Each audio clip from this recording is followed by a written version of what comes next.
the time. I'm your host, George A. Castro, and we have another fantastic program for you. Call your friends up, tell them to tune in to this channel because we have information. It's amazing. With me, now's the time, is one of the outstanding individuals, not only in this country, but in the world, Mr. George S. Lima, the Honorable George S. Lima. Beside him also is another gentleman who's been doing a lot of things in our community, Napoleon. And we're going to talk about the Black Air Foundation, but maybe some other things too. And it's a pleasure and honor to have you back with us again to talk about it. The Honorable George S. Lima, former state legislator. So let's talk about what's taking place, what's happening, what's going on. Well, we're very happy to be here to tell you about what's happening with the Black Air Foundation. As you know, we started not too long ago trying to recruit young people from the ages 13 to 15 to look at aviation as a career choice. So we set up a program, and Napoleon is part of it, and we have several, and George Castro is part of it. It's not only aviation, but also to give them some understanding about TV, radio, and filmmaking. So that's what our goal is to get young people involved. Well, I guess you're doing a very good job because I know some come to the radio station that I'm at also, you know. But Napoleon, you've been involved for quite a while, and you're doing a lot of things in the community, because later on we want to get to that booklet, if you don't mind. By the way, Napoleon's on the front page. So what's been happening, Napoleon? Well, lately we've been working really hard. I mean, first of all, thanks for having us on the show, because we're about to have a new cycle of the Black Years program beginning in September. And we've been working really hard to put this together. We had a fundraiser event that happened back in March, which went really well. And you know, we really appreciate people coming out and supporting this. And so basically what we've been doing for the last couple of months is just you know, working to get this schedule going on. We have the aviation program, we have the radio and television, which are a part of the radio, where we take them into your studio. And you know, they get a tour of the radio, actually get on the interview and doing all of that. Jim Vincent's a part of the Black Years board, and as well as one of the instructors that, you know, he brings them into this studio. And I do a little filmmaking video workshop with them. And of course we have, you know, Mr. Lima, which is gets into more of the aviation and the history component of it, and he could talk a little bit more about that. Yeah, well, we'd like to tell you about the event that we had, where we invited all the Tuskegee men in Rhode Island to come to this event. We recognize now that we only have three of us left. There were about 20 at one time, but most of them are older and have gone beyond. But we had some visitors from Massachusetts, and one of them was a guy named Stretch Wells, who came from Providence originally, and he was one of the Tuskegee Airmen, and he had received a medal. You know that the President of the United States gave a medal to Tuskegee Airmen, and because he lived in Massachusetts, the governor of Massachusetts set up a program, and he had received his medal, and he came here and showed it to us. We have a picture of that also. But it was quite an event, and we had very good participation.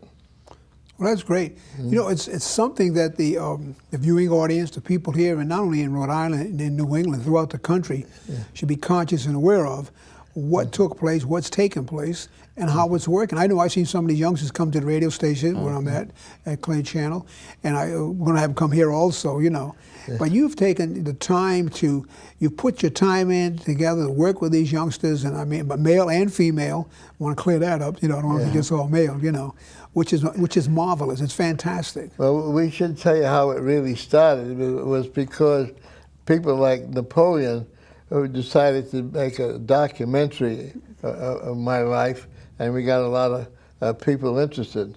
Marlene Brito, Ernest Faison, they were all part of the original group that decided to do this event. And so from that, we've gotten quite a bit of publicity, and we've even done some fundraising to support our program. It's very effective, it's very positive, and a lot of things are happening. Napoleon, I know you've been doing some things, and you've been, you know, PR it, so to speak, you know. Tell us a little bit more, and tell us about your background, what you're doing. Let the folks know the type of individuals that's working with these youngsters. Yeah. Well, I'm not the only, but we have several people on the board. Like I said, there's yourself, there's Jim Vincent, we have Mr. Whitten, who's the former president of John Hope. There's Marlene Brittle, Ron Alves, Ernest Faison, Robert Lima, his son Robert. Am I missing anybody, Mr. Lima? I hope not. Kathy Fernandez, they also participate, and we have several people, we're coming together on this, and it's growing every day. And we're really excited about the program. I mean, just the being able to watch those kids get in an airplane and get up in the air for the first time and stuff. For me, that kind of clinched it. Before then, it was just like a dream, and things were going to happen, and we talked about it. But after that, that plane took off, it was just like everything opened up, and we know we really had to go double time on this thing and really put the effort into getting it to the next level. Incidentally, Napoleon took some DVD shots of the kids in the airplane, and we showed that at the reception, and everybody was very excited about it. In fact, I was pleased that when they showed it, people stopped clapping because they could see these kids up in the air trying to drive the airplane, and they seemed not trying. The last thing you want to do in the air is try. Well, the kids do get a thrill out of being at the I'm a airplane. groundhog myself. Well, we call them ground grippers. They hold the ground, they don't want to leave it. But it's fun to see the kids really enjoy that kind of thing, taking a ride in a small airplane. It's not like going into a big plane. It's just, and also we try to use a computer to simulate driving an airplane. They have all the controls, and they can do left turn, right turn, that kind of up and down, just to give them a feel for flying an airplane. Tell me, where do some of these youngsters come from? But where do youngsters come from that are in the program? We would work with youngsters from the John Hope Community Center. We work with West End Community Center. And now we're working with a group called the Casey Family Services. And they're talking about bringing some young people from Times 2 and some young people that they deal with. So we're kind of broadening our sphere of activity. Hopefully, I'm sure that most kids at that age would be interested in trying to. So I think we're making a contribution, trying to get someone to look at aviation as a career choice, and also not to get involved. We have a little thing about not getting involved with drugs and things like that. I think that's important too, that we kind of steer them in the right track if possible. Now, some of the youngsters, are they, in high school, junior high school? Are they school dropouts? Are they beyond high school, 13 to 15, college? They're still in school and hopefully want to continue. We want to also tell them about some of the history of aviation, blacks in aviation. A lot of people don't know that we had blacks in aviation back in the 20s, where Bessie Coleman learned to fly an airplane, and she had to go to France to learn to fly. I mean, they wouldn't teach her in this country, and she came back here and did some barnstorming. She did, they had a called air show where they do stunts and loop-the-loops and that kind of thing. So they're going way back into the 20s. I think she was the first one in this country to get a license. So the group has been around for quite a few years, apparently. Yes. What do you say, 30, 40 years? 10 years? Which group? Black Air Foundation Group? I mean, how long have they been around in existence, not only in Rhode Island, but national? Well, nationally, we have an organization called Tuskegee Airmen. You see the T-shirt. They come from the so-called Tuskegee Airmen organization. And there's a project called the Red Tail Project out of Wisconsin. And the story about that is that, the Tuskegee Airmen got famous because they flew airplanes in World War II. And they had red tails that flew the P-51. And there's a picture on the P-51 with the red tail. Well, they set up what they call a Red Tail Project in Wisconsin. And what happened is they got an airplane, or put a P-51 together, the recondition of airplanes like you do a car, and they had somebody fly the airplane. Unfortunately, the guy got killed, and he crashed. And so they set up what they call a Red Tail Project. You'll find it on the internet from Wisconsin, and they're the ones that put out the T-shirts and the caps and stuff like that. So if people are interested, I'm sure if they go on the internet, they can get Tuskegee T-shirts. Now, the youngsters, we talked about, I asked a question earlier in reference, are they all from Rhode Island or whatever, or are they from throughout the country? But if they're in Rhode Island, where do they come from? Do you go to the middle schools, to the elementary schools, to the high schools, to the local colleges? At this point, they're between the ages of 13 and 15. And basically, they're being recruited from centers, community centers around the Providence area, namely the John Hope Settlement, West End Community Center, Casey Family Services, and as well as the Times Square Academy. So basically, it's an after-school program. They go through the process of applying through the centers, and then they're referred to the Black Air Foundation for the cycle. So now, when they go up in the airplane, do they just sit there, or do they sit and watch what's going on? Explain maybe to the viewing audience what the students do. I'll tell you what, the first time that I went up, I just wanted to mention that Frank Moreau he's from Central Falls? Yeah, Central Falls, Cumberland area. He volunteered his airplane and donated the time and the plane time and all of that. And but as I was saying about the story, when we first went to the airport, he started running us through the preliminary checks, and with checking the wings and all of that. Inspection, Yeah, inspecting the airplane. Then all of a sudden he says, well, a couple of the kids are going in the plane, and I was going to go in because I was videotaping the thing. So I see one of the kids going in the driver's seat, right? I was in the back seat. So everybody gets in the plane, we start taxiing, and well, before we taxi, he starts the plane, and then he tells one of the kids to get the wheel, and he starts telling them to drive. I was like, all right, this kid's gonna drive up to the point of where we go. How old was he? How old was he? He's not taking off. But how old was he? He was like 13 years old or something like that. And so he starts driving, and the kid's like smiling, like happy.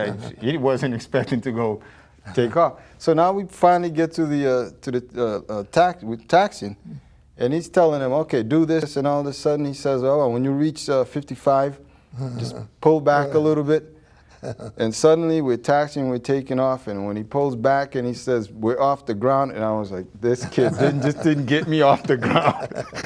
Well, they have dual control. No. They have dual control. Okay. I mean, the kid is not going to take the plane off. No, but he did do it. No, I know, but he also has control. Yeah, of course, it's dual control. But I mean, all I'm looking at the kid taking off. That 13-year-old youngster. Yeah, but it was a great experience. We do try to give them a little navigation too, because one of the best things about flying is being able to fly cross country. To leave and go to New York or whatever. So you got to know how to go by using the compass. So all of these little things are things we're trying to teach the kids, but also trying to make them understand that there's a lot of opportunities in aviation. You don't have to, not everybody in aviation is a pilot. There's all kinds of job opportunities too. So we want to be able to tell them to get into aviation and any phase of aviation. But like I say, we do also take them to the TV station to give them some understanding of it. And then radio, radio is very important. I mean, there's community radio, but all of the communication from the aircraft controller to the airplane is all radio. So we want them to know that too.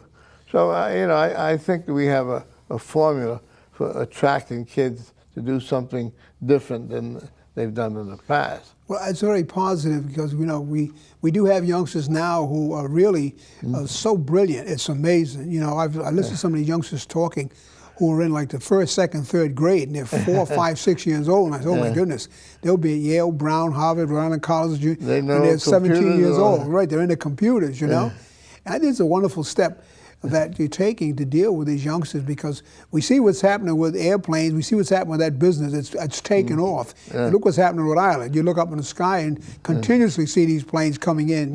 We had some kids in California who in this country, in order to get a license, you have to be at least 16 years old, and you get a real license at 17.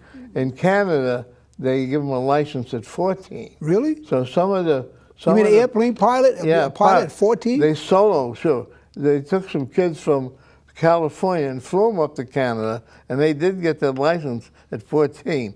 And so and one of the kids really broke a world record, because he not only did he fly an airplane, but he flew a helicopter. So these are inner city kids who've been exposed to aviation, and they've moved ahead, and they've got they get an opportunity. So incidentally, there were some girls and boys, not just boys. So it really is a field that you can get in at a young age and try to learn how to fly and also learn the rules and we expect try to be good persons and good youngsters. We don't want them involved in drugs. You can't do any of that and fly an airplane.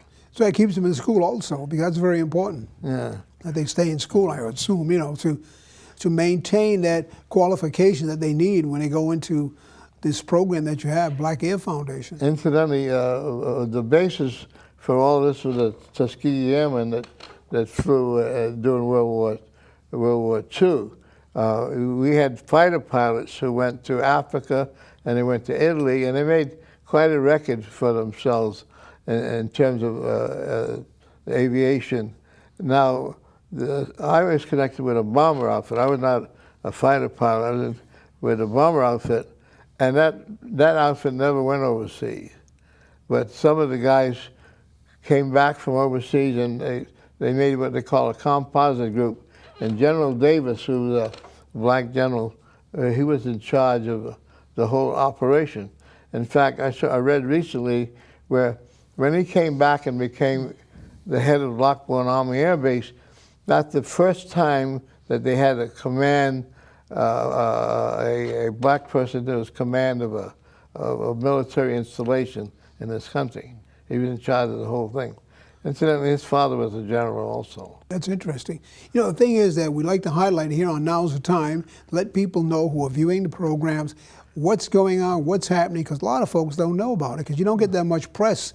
Maybe the papers, I don't know, I know Providence American probably does, or the CVN, but a lot of people are not conscious aware of. That's why we love having you come on, to let the viewing audience know what's taking place, what's going on in this country with those individuals from the black minority community or the total community. Incidentally, we now have a lot of commercial, not a lot, but some commercial pilots who fly for big airlines, and we have even some women, black women who are commercial pilots.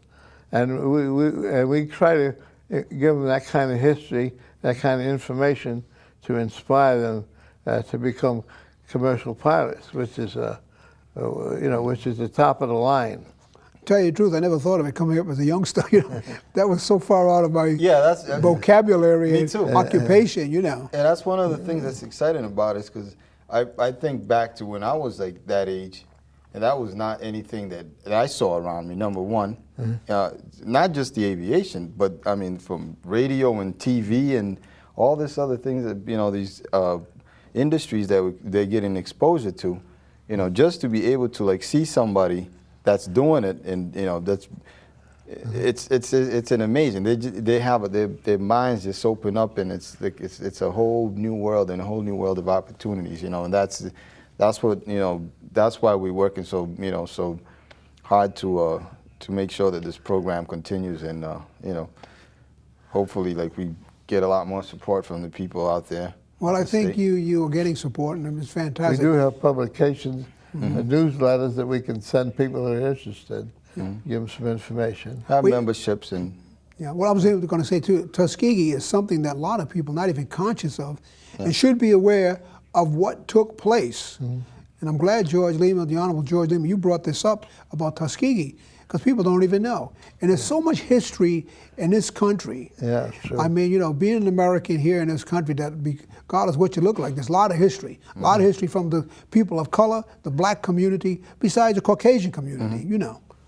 And that's why we want to have you come on and talk about this and let the viewing audience know, and youngsters and those folks who are older than that, you know, conscious and be aware that things are taking place and in Rhode Island.